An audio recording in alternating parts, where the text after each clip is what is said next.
región histórica montañosa situada al norte de Israel, ubicada entre el mar Mediterráneo, el mar de Galilea o lago Tiberíades y al sur del Líbano. Con un área aproximada de 4.000 km², constituye un 80% del territorio de La Rioja. Muy rica en llanuras fértiles y áridas montañas, es una región de colinas, entre ellas el célebre Monte Tabor, lugar en el que, según la tradición cristiana, ocurrió la transfiguración de Jesús. El clima es lluvioso y húmedo, y las grandes actividades económicas son la agricultura y la pesca en el mar de Galilea. El límite entre la Alta Galilea y la Baja Galilea, donde vivió Jesús en Nazaret, es el valle de Beit Hakerem. Se trata de un valle estrecho que corre de este a oeste en el centro de Galilea.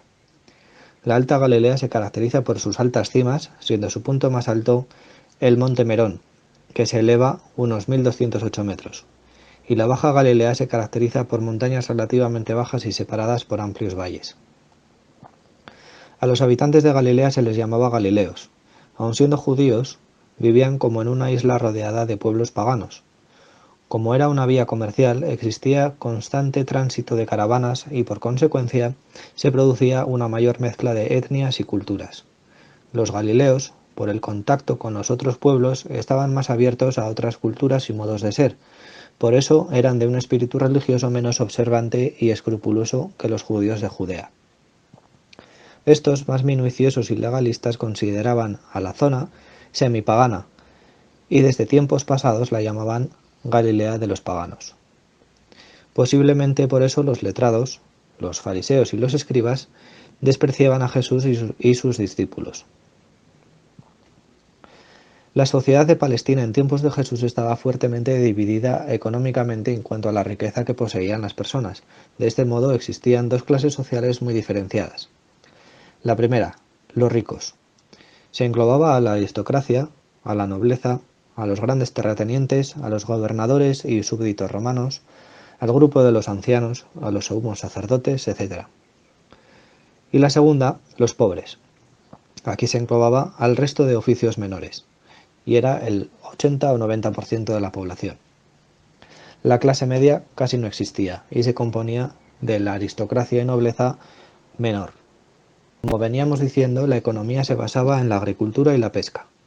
La agricultura, principalmente de trigo y olivos, se estructuraba entre terratenientes, que eran los poseedores de la tierra, y los jornaleros, que eran los que la trabajaban.